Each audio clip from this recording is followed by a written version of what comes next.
salut à tous et à toutes et bienvenue sur les antennes de la 3. C'est l'heure des Six sur la 3. Salut à vous et bienvenue. Bonjour et bonne année à tout le monde et bonne année à la Côte d'Ivoire. Voici une brève présentation de Didier Six. Didier Six, né le 21 août 1954 à Lille, est un footballeur international français devenu entraîneur. En 52 sélections, il totalise 13 buts avec l'équipe de France de football. Avec les Bleus, il a notamment remporté le championnat d'Europe des Nations en 1984 et participé à la Coupe du Monde en 1978. Ex-sélectionneur des Éperviers du Togo, il a aussi été le sélectionneur du Sili national de Guinée. Donc nous allons passer en revue les forces et faiblesses de certaines nations engagées dans cette compétition, dans cette Coupe d'Afrique des Nations 2021 qui va démarrer là dimanche. Oui. Alors la première nation que nous allons donc vous présenter, chers amis téléspectateurs, donc c'est le Sénégal, 2 fois vice-champion d'Afrique. Allez, on y va pour le Sénégal, Didier Six. Aliou Cissé a fait un très bon travail et je pense qu'il peut, à juste titre, penser que les fruits du travail qu'il a fait jusque maintenant, durant les 4-5 dernières années, vont payer. Et tout à fait logique qu'il ait dans sa tête que cette équipe de Sénégal peut remporter, peut ramener la coupe au Sénégal. Les Lions de la Teranga, ils ont une très bonne technique. Ils ont 61% à peu près sur une moyenne de tous les matchs, 61% de possession de ballon. C'est tout de même assez costaud. Ils ont des joueurs comme Mané et Sarr qui sont tout de même du haut niveau. Ils l'ont prouvé. Ils sont très techniques et disons que c'est une équipe qui garde énormément, qui sait garder le ballon et qui joue très très vite vers la profondeur. Et en utilisant les ailes ou pas?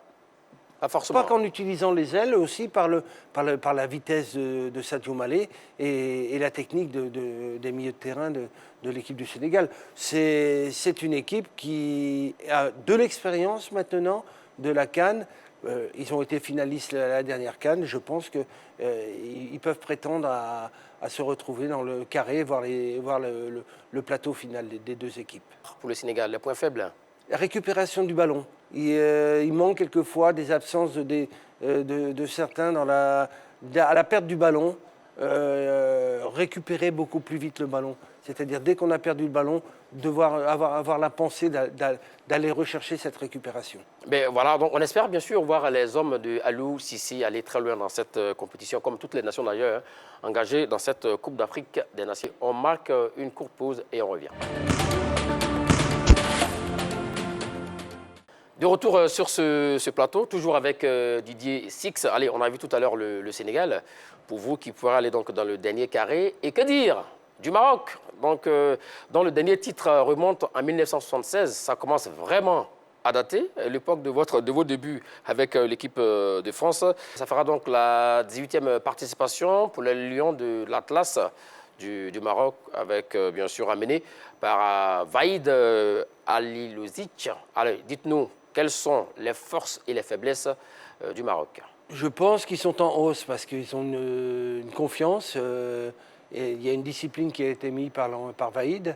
Ils ont des joueurs de talent, notamment Hakimi, qui n'est pas seulement qu'un arrière latéral et aussi il faut rappeler, un homme de dernière passe. Hakimi, c'est Achraf Hakimi. Achraf Hakimi qui joue au Paris Saint-Germain. C'est une équipe qui arrive à presser haut, qui est à droite, qui a mis beaucoup de buts. Très à droite sur les coups de pied arrêtés, 45% des buts, c'est des coups de pied arrêtés, et notamment aussi très à droite à la retombée du ballon sur corner ou sur coup franc. C'est une équipe qu'on peut retrouver que moi je vois aussi dans les possibles 4 derniers de la CAN. Et quels sont les points faibles? Si j'avais à jouer contre les Marocains, je jouerais avec une transition, profiter des montées d'Hakimi ou des arrières latéraux et d'aller jouer là-haut. C'est une équipe qui aime jouer, c'est une équipe qui aime aller de l'avant. Automatiquement, elle se crée des faiblesses. Et si j'avais à jouer contre eux, je chercherai ces faiblesses qui sont très difficiles parce que quand ils ont perdu le ballon, ils sont ils sont à 2 ou 3 sur le porteur du ballon pour récupérer aussitôt le ballon. Le pressing, Ça- le guerrier pressing. Ça, c'est d'une évidence. Le pressing qu'ils font est assez impressionnant. Après, tenir 90 minutes dans la longueur, c'est peut-être pas l'évidence. Mais on a devant nous une équipe qui fait partie des grosses cylindrées de la CAN. Effectivement, donc pour vous, le Maroc fera bel et bien partie des grands favoris, hein, les grandissimes favoris lors de cette Coupe d'Afrique des Nations CAN 2021 qui aura lieu donc d'ici quelques jours seulement hein, sur les antennes de la 3. De retour sur ce plateau, on a vu tout à l'heure l'équipe du Sénégal et le Maroc. On va parler de la troisième nation de Didier Six, parce qu'on a dit, on rappelle encore une fois, hein, que votre capsule s'appelle Six sur la 3.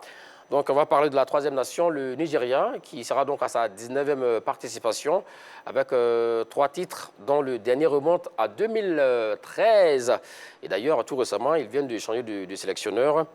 Donc on va parler déjà des forces et faiblesses des Super Eagles du Nigeria, M. Didier Six. Bah, il joue souvent 4-2-3-1. Il y a une grosse équipe qui a une densité importante au milieu de terrain. Un pressing, ils cherchent toujours un pressing haut et ils ont des joueurs offensifs très rapides. Ce qui peut faire une équipe complète. Pour moi, c'est un des outsiders de la CAN. Maintenant, le fait du changement d'entraîneur et d'avoir écarté Ganotro, est-ce que ça ne peut pas donner des préjudices? Ça, c'est peut-être le point négatif. Dans le point négatif aussi, peut-être les arrières latéraux, peut-être à voir. Et c'est une équipe aussi du fait qu'ils vont presser haut, qui n'aime pas quand l'équipe adverse repart sur un jeu long, où ça va très vite. Donc attention, c'est une équipe qui est pour moi outsider dans cette CAN. Bien voilà, pour vous, le Nigeria, c'est un véritable outsider dans cette Coupe d'Afrique des Nations. Après Sénégal, Maroc, Nigeria, on va parler de l'Égypte. C'est pas n'importe qui, hein. 25e participation, c'est un record au niveau de la Coupe d'Afrique des Nations, avec 7 titres, dont 3 d'affilée. Alors, quelles sont les forces et faiblesses des Pharaons? Pharaons ont la force de Salah, ont la force d'une équipe qui a l'expérience de 25 participations. Donc, c'est eux qui ont gagné le plus souvent le trophée. Un peu décevant, bien arrivé jusqu'au quart de finale. Et après les quarts de finale, un peu décevante sur les dernières CAN, à mon avis. Mais ils ont un fond de jeu collectif qui est assez important. Et ils vont vite trouver le but adverse. Et donc, c'est une équipe qui me plaît beaucoup, que j'aime voir jouer. Et quand un Mohamed Salah est à 100%, peut-être ne pas trop, dans les faiblesses de l'équipe, c'est qu'il compte trop sur Mohamed Salah. Peut-être il y a d'autres joueurs qui sont capables aussi. On a les Ramadan Soubi, Mohamed Elneny. Trezeguet aussi. Trezeguet également, oui. Oui, tout ça, ce sont des joueurs qui peuvent, qui sont à la disposition de Salah, mais qui doivent imposer aussi leur personnalité. Et c'est comme ça que l'Égypte pourra se retrouver dans le carré ou dans les 2 dernières équipes. 6 points faibles il y a pour l'Égypte. Ils font d'énormes fautes dans la relance, notamment quand ils veulent jouer trop bien et que c'est trop latéral. C'est à faire attention, c'est ce que j'ai vu. Et c'est une équipe qui, comme toutes les équipes qui deviennent leaders, qui deviennent favorites ou presque favorites, elles s'exposent parce qu'elles vont chercher l'adversaire. C'est tout à fait normal que les contres peuvent être une faiblesse. On est en train de s'acheminer allègrement vers la fin du 6 sur la 3. Il reste encore pas mal de nations et bien sûr, on va parler des éléphants de Côte d'Ivoire et de l'Algérie. Mais avant, la pause et on revient. Nous venons donc de voir les 4 nations. On y va pour la 5e. Alors on a placé l'Algérie avant-dernière, avant la Côte d'Ivoire bien sûr, parce que c'est le tenant du titre.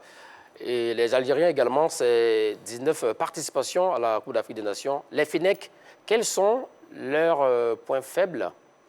Et bien sûr, commençons par les points forts. Disons qu'il n'y a pas beaucoup de points faibles dans cette équipe. Elle peut s'énerver, cette équipe, si elle ne trouve pas son fond de jeu et la qualité d'aller devant. Si une équipe lui pose des problèmes, elle peut s'énerver. Et là, c'est peut-être la vraie faiblesse. Ils ont des joueurs d'exception tels que Mahrez, tels que Slimani, qui est un appui important. On peut le trouver. Défensivement, ils sont solides. Ils vont récupérer très vite le ballon. Je pense que l'énervement peut être une faiblesse s'ils ne trouvent pas leur jeu ou s'ils n'arrivent pas à marquer de suite. Ça peut être partie des faiblesses de l'Algérie. Mais ce qu'a fait Belmadi jusque maintenant sur la dernière CAN et sur ce qui s'est passé depuis la dernière CAN, c'est assez exceptionnel. Ça fait partie, pour moi, du favori de la CAN. Je pense qu'elle est capable d'aller en... Le football est fait de plein de choses. C'est peut-être le Mali qui en a pas pris. C'est peut-être une équipe comme le Mali, qui est une très bonne équipe. Il y a 2-3 équipes qui sont capables de rentrer dans ce choix de 6 équipes. Mais ce que nous a présenté Belmadi et l'Algérie jusque maintenant est assez costaud. Est assez costaud et bien sûr on entend les Algériens. Bien sûr c'est les tenants du titre pour cette Coupe d'Afrique des Nations 2021. De retour sur ce plateau pour la dernière nation, la der. Oui, on parle des éléphants de Côte d'Ivoire qui seront à leur 24e participation. Donc, c'est le record également derrière l'Égypte avec 2 titres, 92 et 2015. Didier Six, dites-nous quelles sont les forces et les faiblesses des éléphants de Côte d'Ivoire. Oh, c'est une équipe déjà athlétique, c'est important. Dans un tournoi d'avoir une équipe athlétique. Avec dans l'axe de défensif 2 bons joueurs, Bailly et Koussenou, que je ne me trompe pas dans le nom. Eric Bailly, Manchester United, Koussenou, Bailly, oui. Et ils vont très vite sur les côtés par des débordements. Il y a une technique qui est là, qui est au-dessus de la moyenne. C'est une belle équipe. Ils ont un bon organisateur. Franck Kessié. Kessié. Excusez-moi du terme, mais je ne suis pas encore assez ivoirien. et bon, sur les CPA, avec leur jeu de tête. Les coups de pied arrêtés. Les coups de pied arrêtés. Et en plus, il y a la sortie de Haller, qui est depuis 6 mois, casse tous les diagnostics qui étaient prévus par rapport à ce qu'on pensait de lui. Et ça, c'est un plus énorme pour Patrice Baumel, l'entraîneur de la Côte d'Ivoire. C'est vrai qu'au niveau statistique, pour le moment, il n'y a pas mieux, sinon meilleur que lui sur la planète football actuellement, au niveau des statistiques, Sébastien Haller. Alors, exact. Les faiblesses côté éléphant du Côte d'Ivoire. Ils doivent gérer les contres adverses, parce que souvent... mon opinion est assez simple, c'est qu'une équipe doit rester dans... Je suis un peu comme Sacchi, l'Italien, avec Arrigo Sacchi. Avec les 40 mètres qui doivent être devant, qui doivent être derrière, tout ça, c'est fait. Ça forme une équipe. Ça peut être un point négatif. La perte de ballon latéral aussi. Quelquefois, ils jouent un peu trop latéralement. Ils ont une aisance technique qui leur donne la confiance, mais l'équipe adverse le sait et il étudie. On a vu les 6 nations. Si vous devez en choisir 2 pour la finale, elles seront lesquelles? Je peux pas en choisir 2 pour la finale. Moi, je vais... parce qu'il y a d'autres nations qui peuvent venir. Comme j'ai parlé du Mali. Il y a peut-être une autre... Le Ghana aussi peut être là. Par contre... on sait très bien que l'Algérie va certainement être là, l'Égypte sera là. Les 6 nations qu'on a choisies ici, il y en a 2 qui vont souffrir parce qu'ils ne vont pas être dans le carré final. Mais voilà, on vous a bien compris. Donc 6 nations, on a passé à la loupe. Merci à vous, Didier Six. On a pris de nombreux plaisir à vous écouter vos analyses tactiques, technico-tactiques, tout ça de ces 6 nations données. Donc rendez-vous est pris avec vous, qu'on va vous retrouver d'ailleurs tout au long de cette Coupe d'Afrique des Nations sur les antennes de la 3. Allez, merci à vous de nous avoir donc suivis. On se retrouve très vite sur les antennes de la 3 pour d'autres moments magiques de football.